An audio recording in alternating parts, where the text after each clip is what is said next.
Olá, olá, muita paz a todos, namastê, como vocês estão?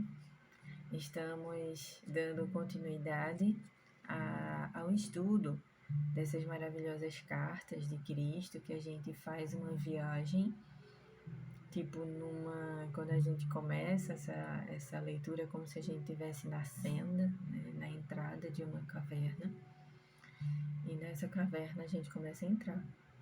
Então, quando a gente começa a entrar, a gente percebe que está escuro, pisa às vezes num terreno meio úmido, numa pedra que às vezes a gente achava que estava segura e não tá, a gente meio que tropeça, fica cambaleando meio tonto.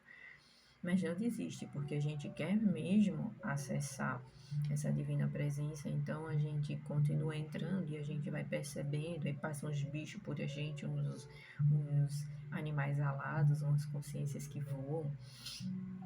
Mas a cada susto vai dando assim mais vontade de entrar e de cada vez mais aquilo preencher a gente, e a gente percebe que era um grande vazio, espaço, né, escuro, e com algumas coisas que não fazia muito sentido estar ali. Então, quando a gente começa nesse tipo de situação, a gente observa o quanto que a gente foi construído de uma maneira errônea, por tentativa e erro, que a gente foi construído em uma série de coisas que, de uma maneira de olhar espiritual aberto, não faz nenhum sentido. Então, quando a gente começa a entender as leis da existência, quem a gente realmente é, o que a gente está fazendo aqui, então isso explode na nossa cabeça uma dimensão muito maior do que representa tudo isso, do que significa tudo isso, para que a gente consiga transcender, tipo os escoteiros, olhar acima do nevoeiro e não deixar ser encantado ou iludido pelo nevoeiro, e olhar acima dele. Essa é a real transcendência, para a gente enxergar a luz. Vamos nós. Leitura da carta 5, página 172. Através dos tempos, muito do trabalho do eletromagnetismo tem aparecido à mente, à visão e ao tato as entidades vivas como alguma coisa sólida e imutável, durável. Acreditava-se que o metal, a madeira, a rocha, as entidades vivas, todas eram compostas de matéria sólida, algo duro, impenetrável, inanimada ou viva. Com tal crença em um universo sólido, ou seja, com tal crença em um universo sólido, uma vez que a nossa ciência mostrou que nada é sólido, tudo é energia.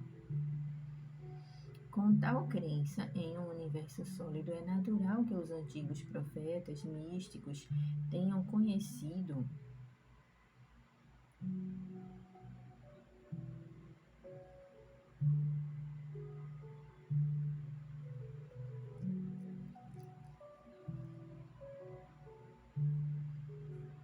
tenham concebido um indivíduo poderoso. O que é que pode ser Deus? Um super-homem, né? Um indivíduo poderoso, entre aspas, possuindo o enorme poder de criar todas as substâncias sólidas do universo. Ao visualizar tal indivíduo poderoso, era natural que eles percebessem uma figura majestosa de controle universal que possuía uma natureza de retribuição quando confrontada com o comportamento da humanidade, a qual havia produzido uma sociedade turbulenta. Então veja, com essa crença, o que é que não se pode criar, né? Nem os profetas da antiguidade, nem a ciência de hoje se aproximaram da verdade da existência. Ambos têm passado longe da verdade. Como você acha que foram aceitas as posições novas, os novos conceitos do Cristo na época? A gente fala hoje com computadores, princípios quânticos, com toda um material, um aparato que a gente pode ir e provar que aquilo ali é daquela forma, não é de como se acredita. E ainda gera dúvida, ainda fica, isso não é desse jeito, não pode ser, eu aprendi assim, desde minha mãe que era desse jeito. Gente, ocorrem mudanças. Vamos nos ceder a isso, porque aquilo era um padrão de visão. E não tinha aquilo, na verdade não era. Como é que pode ele estar distante, longe, no céu, sentado e dando estrelinha ou punição, dependendo da sua escolha com o livre-arbítrio, boa ou má? As respostas para suas escolhas vêm de você mesmo. Ele nada tem a ver com isso. Namastê.